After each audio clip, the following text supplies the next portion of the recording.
Bonjour à tous, bienvenue. Aujourd'hui, nous allons évoquer ensemble la rupture de stock de médicaments en milieu hospitalier. Quelques éléments en préambule.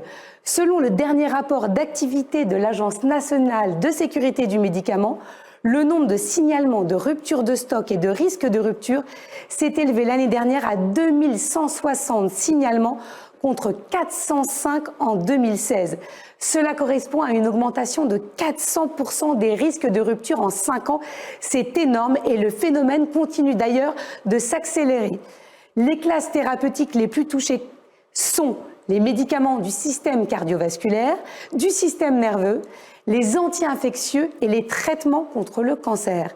Alors bien sûr, le gouvernement français agit, met régulièrement en place des actions pour lutter contre ces ruptures grâce à de nouvelles réglementations et grâce à la mise en place de sanctions à l'encontre des laboratoires. En parallèle, les professionnels de santé et certains industriels s'engagent pour réduire les pénuries de médicaments et redonner aux services de santé des raisons d'espérer une amélioration de la situation. Pour débattre de cette problématique, j'ai la chance d'être aujourd'hui avec le docteur Darras. Bonjour. Bonjour.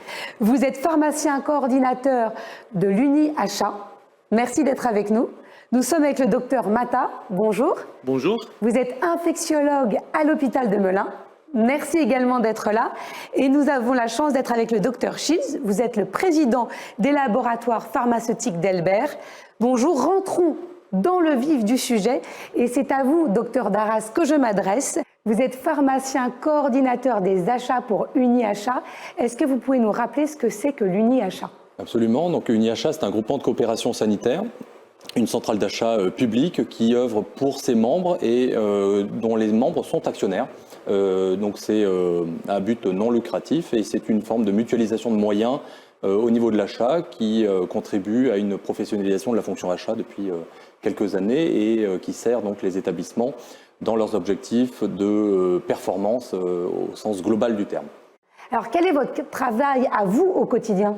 Alors, mon travail consiste à produire dans une première partie des contrats qui répondent aux besoins des établissements, notamment sur des médicaments et en particulier certaines aires thérapeutiques dont j'ai la charge, notamment les médicaments des systèmes cardiovasculaires, des médicaments anti-infectieux qui sont particulièrement concernés par les problématiques de rupture d'approvisionnement.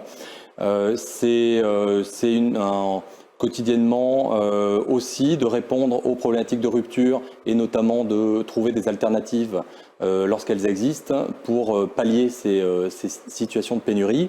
Ça peut aller sur la sollicitation de médicaments de fabricants génériques qui ont des molécules existantes sur le marché. Ça peut aussi consister à solliciter des importateurs pour aller chercher des stocks dans des pays limitrophes sous contrôle évidemment de l'agence du médicament qui autorise ou pas ces importations. Et puis d'une manière plus générale, c'est une fonction qui est stratégique dans l'établissement du projet stratégique du groupement et dans sa mise en œuvre au travers de différents projets. Est-ce que vous pouvez nous définir ce qu'est une rupture de stock de médicaments et est-ce qu'il y en a plusieurs ? Absolument, c'est une très bonne question. Il y a effectivement pas de définition homogène, même au niveau européen. En réalité, cette rupture de stock, on la nomme aussi pénurie, tension d'approvisionnement et elle revêt différentes situations qui va d'un retard de livraison jusqu'à une rupture totale d'approvisionnement en passant par de la mise en place de contingentements, c'est-à-dire des livraisons qui sont fractionnées pour lisser les approvisionnements et donc éviter d'arriver à une rupture de stock sèche. Et quelles relations vous entretenez avec vos collègues hospitaliers ? Alors on a des relations qui sont quotidiennes à différentes étapes de la passation de marché, en amont pour la définition du besoin, notamment sur l'aspect qualitatif, et on est entouré d'experts des sujets pour la création de la stratégie d'achat, et puis on est également amené à communiquer en cours d'exécution du contrat, c'est-à-dire quand le contrat est passé et que les établissements s'en saisissent pour passer leurs commandes par exemple, et notamment sur les ruptures d'approvisionnement, puisqu'on communique aux établissements l'ensemble des ruptures d'approvisionnement dont nous avons connaissance ou des tensions d'approvisionnement dont nous avons connaissance. Alors, pour une structure comme UniAchat, quelles sont les conséquences à la fois logistiques, économiques, mais aussi humaines de ces ruptures de stock ? Alors au niveau d'UniAchat, les conséquences sont de deux ordres. Premièrement, en termes de moyens déployés, moyens humains, c'est une activité qui est très chronophage à suivre. Comme vous l'expliquiez en préambule, le nombre de ruptures d'approvisionnement va en s'accroissant, ce qui fait que le travail de vérification et de communication est d'autant plus important dans les services achats. Et puis, d'un point de vue en termes d'outils et donc financiers, cela nécessitait la mise en œuvre, la création par des pharmaciens hospitaliers d'outils qui permettent justement de diffuser cette information en temps réel. On a donc créé un outil qui s'appelle Hermès Rupture au sein d'UniAchat et qui donc permet d'informer l'ensemble des établissements de santé publique qui adhèrent à notre groupement sur les évolutions de ces tensions d'approvisionnement, la date de fin qui est annoncée, les modalités de contingentement quand il y en a, les alternatives que l'on est capable de proposer quand il y en a, évidemment. Alors, on le disait, vous collaborez étroitement avec les pharmaciens hospitaliers. Comment vous évaluez l'impact de ces ruptures sur l'organisation et la gestion des pharmacies hospitalières ? Alors, l'impact, il est indéniable. Il est à la fois, ça c'est la partie émergée de l'iceberg, sur les moyens qui sont déployés pour traiter les ruptures, notamment au niveau des achats et des services d'approvisionnement. Ça, c'est un petit peu documenté, c'est plusieurs heures de travail de pharmaciens, de préparateurs en pharmacie par semaine dans chaque pharmacie. Après, vous avez des impacts qui en découlent, qui sont plus difficiles à apprécier, notamment les répercussions cliniques que peuvent avoir ces ruptures d'approvisionnement, parce que le traitement l'alternative qui est proposée n'est pas strictement la même molécule et donc peut avoir par exemple des effets indésirables ou engendrer une perte de chance de guérison ou de stabilisation de la maladie pour les patients. Et puis il y a d'autres effets en bout de chaîne qui sont encore plus difficiles à mesurer, à valoriser, notamment sur l'impact environnemental, en l'occurrence sur les médicaments anti-infectieux. Puisque on peut admettre que l'usage d'un anti-infectieux à spectre plus large va avoir une conséquence sur la sélection de germes et entraîner ou participer en tout cas à l'émergence de bactéries résistantes, ce qui fait que ça a nécessairement un coût qui dépasse l'enjeu hospitalier, qui est sociétal et qui est très difficile à mesurer. Dans le cadre des marchés publics, est-ce qu'il existe actuellement des mesures pour lutter quand même contre ces ruptures de stock ? Alors oui, c'est un sujet qui est au cœur de nos préoccupations depuis quelques années. On a expérimenté différentes approches, notamment la mise en œuvre de clauses d'obligations de moyens dans un premier temps, notamment sur des immobilisations de stock qui ont été demandées à nos fournisseurs il y a quelques années. On a évolué sur des obligations de résultats par des capacités finalement de dépannage, de suppléance en cas de tension d'approvisionnement, dans la mesure où notamment la réglementation a aussi évolué et que les médicaments d'intérêt thérapeutique majeur sont soumis à une immobilisation de stock imposée par les autorités de 2 voire de 4 mois pour les molécules les plus critiques. Ça se traduit aussi par une maîtrise du risque, une analyse du risque et une maîtrise de ce risque, à la fois dans un premier niveau qui vise à répartir ce risque sur plusieurs fournisseurs, qui ont évidemment des sources d'approvisionnement différentes, ce qui n'est pas toujours le cas. Et puis il y a des stratégies de second niveau et de troisième niveau qui viseront, et qui ne sont pas encore en œuvre, à sécuriser les approvisionnements, à remonter la chaîne de valeur, à sécuriser les approvisionnements notamment au niveau de la distribution, voire à avoir une action sur les étapes amont de la chaîne de valeur, notamment d'orienter sur une diversification des sources d'approvisionnement, d'amener des sources de production en Europe, en tout cas de l'accompagner. Voilà. Il y a encore d'autres pistes d'action possibles à mettre en place ? Dans les autres préconisations, il y a effectivement la mobilisation de stock qui est évoquée, qui n'est pas une solution pérenne, qui en revanche permet de parer à toutes les causes de rupture. mais dans la limite de la couverture de ce stock. Et puis ensuite, ce qui est évoqué dans ce rapport et qui est intéressant, c'est que la puissance publique ne doit pas s'interdire de monter des dossiers, de s'approprier dans un partenariat public-privé certains médicaments qui auraient vocation à disparaître ou qui devraient être réintroduits.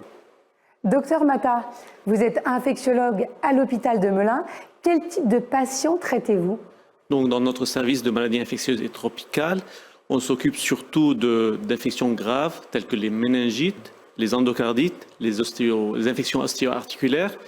On s'occupe également d'infections chez les immunodéprimés tels que les patients infectés par le VIH, la tuberculose, les infections acquises à l'hôpital, donc les infections nosocomiales, les infections au retour d'un voyage d'un pays tropical ou autre. Donc une grande panoplie de malades qui sont infectés plutôt graves que chez le généraliste ou dans un service de médecine générale. On a évoqué ensemble l'impact chiffré des ruptures de stock de médicaments à l'hôpital et le fait que les anti-infectieux font partie des classes thérapeutiques les plus touchées. Est-ce que vous avez le sentiment que ces ruptures impactent la prise en charge des patients? Tout à fait. Quand il y a une rupture d'un antibiotique, en ce qui me concerne, nous, ce qu'on va faire, c'est qu'on va utiliser une alternative parce qu'il faut bien traiter les patients.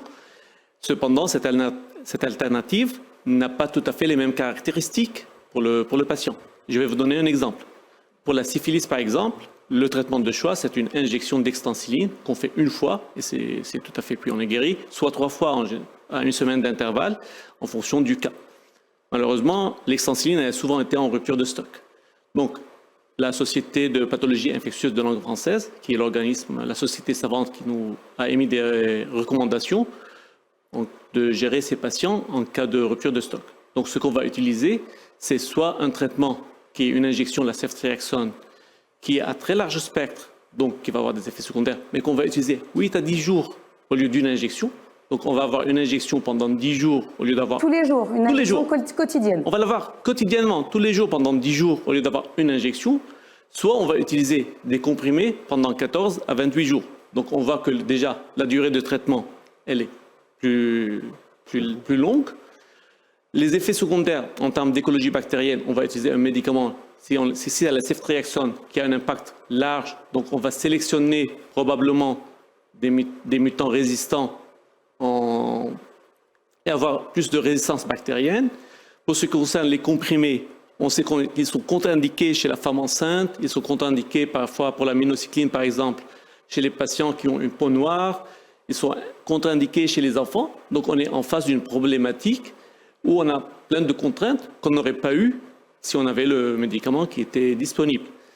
Dans d'autres cas, on va utiliser des médicaments qui seront peut-être moins efficaces ou qui sont plus sujets à des effets secondaires. Par exemple, dans la dermohypodermite à staphylocoque, l'oxacilline par voie IV était le traitement de référence. Cependant, il y a eu une rupture également qui était en 2016 et donc des recommandations d'utiliser la clindamycine. La clindamycine, on sait qu'elle favorise une complication qui est assez fréquente, qui est la diarrhée à Clostridium difficile, qui est une diarrhée qui peut avoir des conséquences assez graves sur le patient. Le problème aussi, c'est que vu que ces ruptures restent pendant très longtemps, les cliniciens perdent l'habitude de revenir à la molécule princeps. C'est que pour les endocardites qu'on traitait auparavant par oxacilline, on est tous passés à la céfazoline, qui est une molécule qui a aussi un spectre un peu plus large, parce qu'elle couvre certains bacilles à gram négatif, ce que ne fait pas l'oxacilline. Et même que quand elle est revenue, on a tous pris l'habitude de prescrire la céfazoline, ce qui est plutôt erroné, enfin erroné, non, mais on a pris l'habitude, donc c'est un peu compliqué de revenir à prescrire la molécule princeps. Donc l'impact, il est multifactoriel, il y a plus d'effets secondaires dans certains cas, il y a une sélection de résistance dans d'autres cas qui est difficile à chiffrer parce que il y a plusieurs facteurs, c'est la quantité d'antibiotiques qui est prescrite, c'est est-ce qu'il y a d'autres antibiotiques qui sont prescrits, donc c'est difficile à quantifier, mais on sait que plus on prescrit à large spectre, plus il y a de résistance. Et puis il y a aussi donc, le coût, parce que ces molécules à large spectre, elles sont plus chères. Est-ce qu'il arrive que vous ne puissiez pas traiter un patient? Ça peut arriver en termes de résistance bactérienne. Dans certains cas, on a toujours un traitement qui peut avoir moins efficaces, donc il y aura une perte de chance. Mais c'est rare de dire qu'aujourd'hui en France, il y a des patients qu'on n'arrive pas à traiter, mais c'est clair que dans de rares cas, on a des médicaments qui ne marchent pas très bien, donc il y aura une perte de chance dans certains cas de multirésistance bactérienne. En tout cas, avec une guérison plus longue. Plus longue ou possiblement moins, le pourcentage de guérison il est plus faible. Alors, vous travaillez avec un groupe d'experts sur une revue des antibiotiques anciens à spectre étroit, abandonnés par les industriels. Pourquoi faites-vous ce travail et surtout, comment peut-il impacter la prescription dans les services hospitaliers? Donc, le service dont je dépends, il est intéressé pour voir est-ce que certaines molécules n'auraient pas une niche où on pourra profiter vu la résistance qui apparaît. La tendance actuelle dans la plupart des services d'infectiologie, c'est de prescrire à plus large spectre, donc des antibiotiques qui sont plus coûteux, qui sont innovants, qui sont très bien, et qui sont à large spectre. Sauf que l'effet secondaire, c'est que souvent ces antibiotiques vont sélectionner de la résistance. Donc nous, on essaie de trouver, est-ce qu'il n'y aurait pas une possibilité théorique d'utiliser certaines molécules à spectre étroit, dans certains cas particuliers, qui pourraient faire l'affaire au lieu d'utiliser les grandes molécules que tout le monde utilise maintenant. Et est-ce que ça pourrait impacter d'autres spécialistes ou les médecins généralistes? Quand on sait que 80% des antibiotiques sont prescrits par les généralistes et non pas par les infectiologues, on voit bien que la prescription d'antibiotiques n'est pas l'affaire que de l'infectiologue, elle est l'affaire de tout le monde. Donc théoriquement, oui. Malheureusement, ce travail, c'est toujours en train d'être... on n'est pas encore à un résultat concret, mais c'est une réflexion, c'est des pistes de réflexion qu'on essaie de trouver pour essayer de voir est-ce qu'il n'y aura pas des possibilités d'utiliser d'anciennes molécules pour avancer dans certains cas particuliers. Docteur Darras, est-ce que le retour d'anciens antibiotiques pourrait avoir des conséquences sur les ruptures de stock? Alors je pense que l'enjeu il est plutôt sur l'aspect clinique en termes de rupture d'approvisionnement. Je ne suis pas certain, sauf à ce que ça permette de désengorger certaines molécules dont la demande est supérieure à ce que l'offre amène ou les capacités de production. Mais sinon, je ne suis pas certain que c'est un impact significatif. Docteur Chide, est-ce que c'est faisable industriellement parlant? Industriellement parlant, la vitesse à laquelle nous, on peut réagir au niveau de la commande vis-à-vis de la fourniture, dans le cas où on a l'AMM qui est concerné, c'est de l'ordre de 9 à 12 mois. Donc il y a une nécessité d'anticipation. Vous êtes le président des laboratoires d'Elbert. Est-ce que vous pouvez nous en dire un peu plus sur ces laboratoires, sur leur vocation et leur spécialité? Alors, le laboratoire d'Elbert, c'est un laboratoire que j'ai repris maintenant il y a 9 ans, qui a un portfolio de 15 produits, dont 7 antibiotiques qui nous concernent aujourd'hui, plus là. Ces 7 antibiotiques, c'est des antibiotiques injectables. Il faut distinguer très clairement les antibiotiques qui sont utilisés en ville, Monsieur Matin en parlait, de ceux qui sont utilisés à l'hôpital. La volonté de laboratoire d'Elbert, c'est de remettre à disposition des vieux antibiotiques à spectre étroit, d'accord, pour diminuer en effet l'impact sur l'émergence de germes multirésistants. Donc, et M. Mata a bien situé l'extensiline. L'extensiline, c'est un produit qui vient du laboratoire Sanofi, qu'on a repris. On a redéveloppé la totalité de la production en Europe. Ça a pris 4 ans. 4 ans de travail, de dur labeur. Pourquoi? Parce que c'est de la fermentation. Fermentation, il n'y a plus de fermenteurs en Europe. On a été obligé de réouvrir des fermenteurs en Espagne pour que l'extensiline soit à nouveau disponible. Parce qu'avant, où elle était fabriquée? Elle était fabriquée au niveau de l'Autriche, pour rien vous cacher. C'était un autre laboratoire, c'était sous-traité par Sanofi, un laboratoire suisse, qui a eu des problèmes de qualité, parce que c'est une biosynthèse, et les biosynthèses, de temps en temps, il y a des infections dans les biosynthèses. Donc ils ont arrêté totalement la chaîne de production. C'est comme ça que ça s'est passé. L'autre point, et on commercialise aussi, et on a repris le Bristopen, qui est l'oxacilline injectable, et j'insiste sur le côté injectable, parce que c'est plus compliqué à fabriquer. c'est du domaine du stérile. Dans la période actuelle, c'est aussi de la consommation d'énergie, donc c'est des augmentations de coûts à l'heure actuelle. Et donc l'oxacilline injectable, l'arrêt a été décidé par un laboratoire américain au niveau européen. Et donc on a repris la totalité des produits, entre guillemets, de ce laboratoire américain pour le commercialiser en Europe. Et aujourd'hui, ce produit ne fait plus l'objet de pénurie. Donc, vous l'avez évoqué, hein, l'importance de la relocalisation de la production des médicaments essentiels comme une raison d'espérer une diminution de leur rupture de stock et leur impact écologique. Comment vous agissez ? Comment on agit en rapatriant justement ces biosynthèses ou ces synthèses en Europe, puisque c'est des éléments, entre guillemets, qu'on contrôle beaucoup plus facilement qu'à distance et dans les pays de l'Asie, principalement. Comment on fait? C'est aussi des petites unités. Ce qu'il faut voir, c'est que l'extensiline, ça représente à peu près 50 000 unités années. Donc, c'est pas des grosses usines qu'il faut. Ce qu'il faut voir, c'est qu'en Europe, on est agile. On a la possibilité de se redéployer. Le point essentiel de tout ça, c'est la propriété intellectuelle.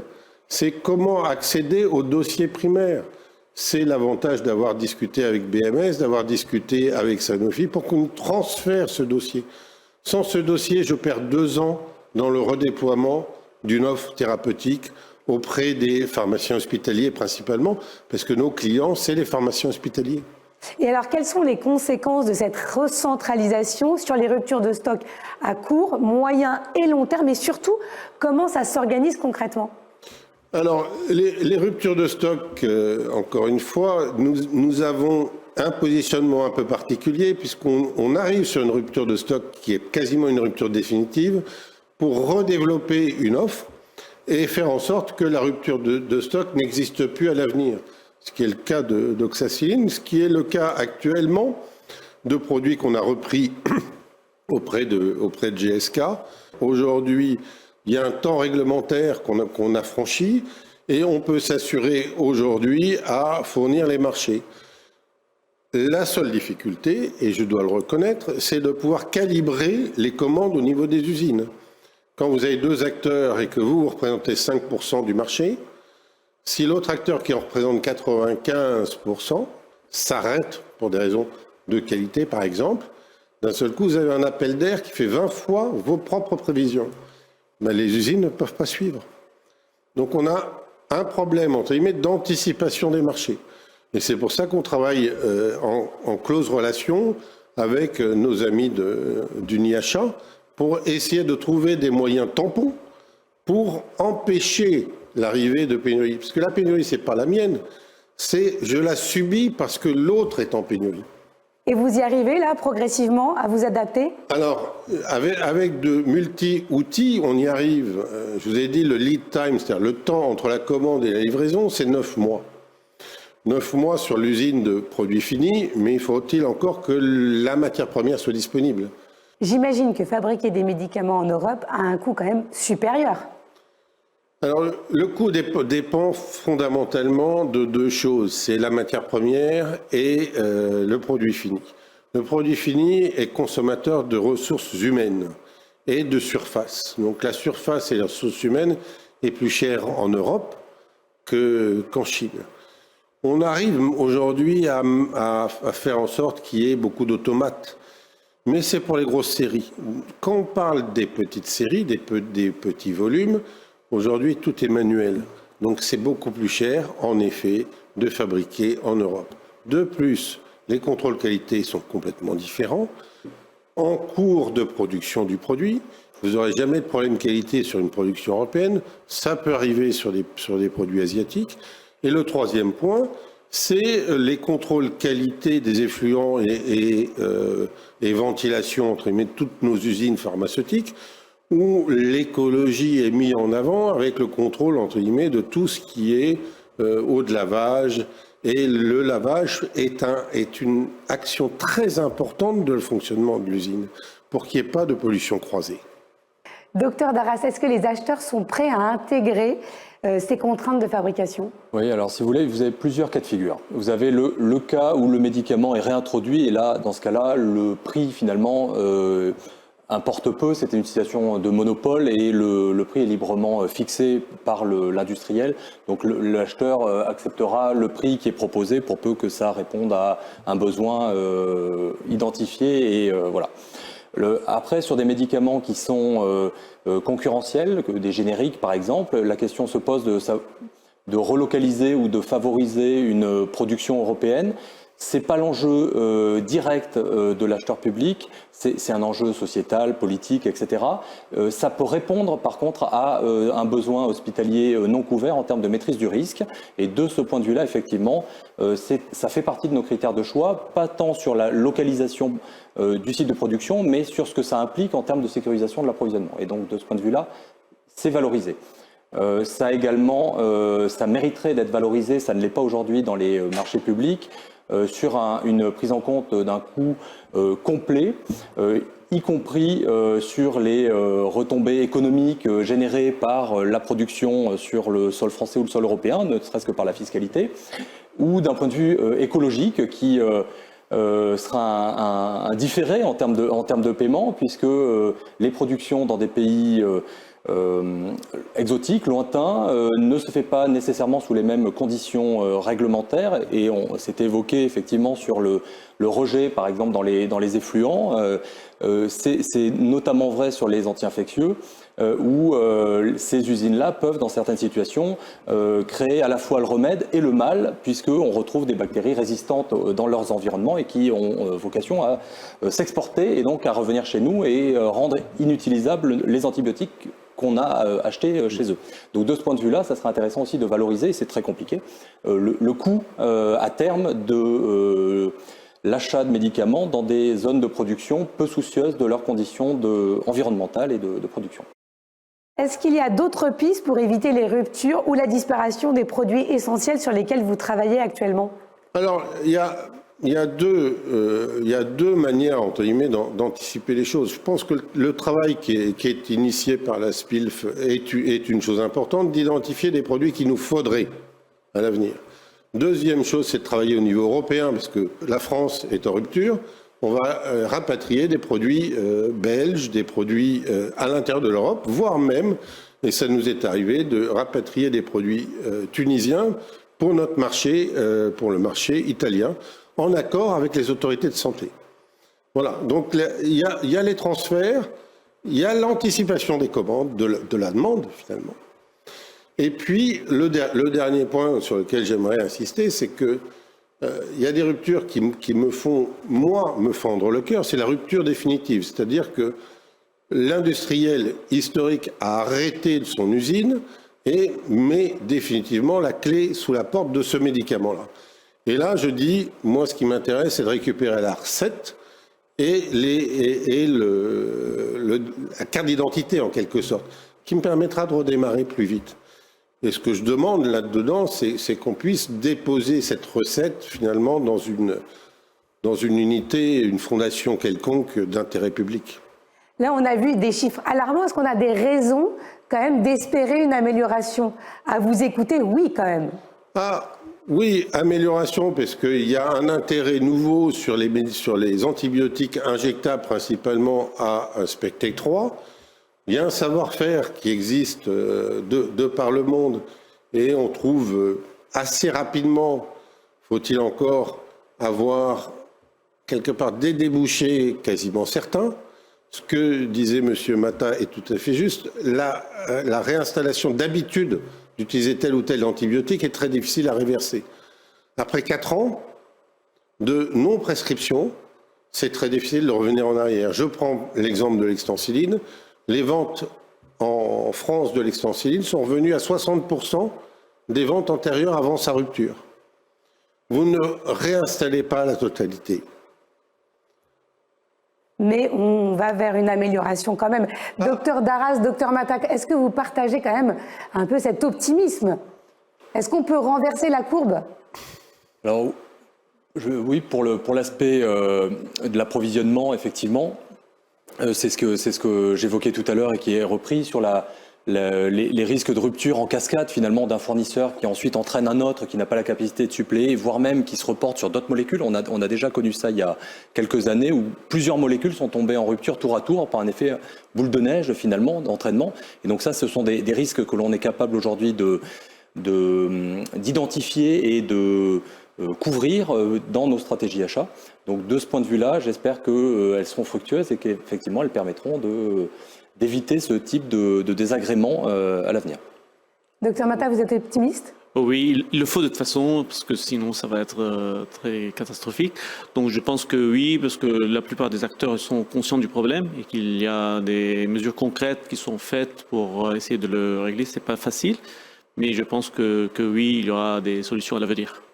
Merci beaucoup, merci à tous les trois d'avoir été présents aujourd'hui. Merci à vous de nous avoir suivis. J'espère qu'on vous aura donné des raisons d'espérer et surtout d'être optimiste sur le sujet.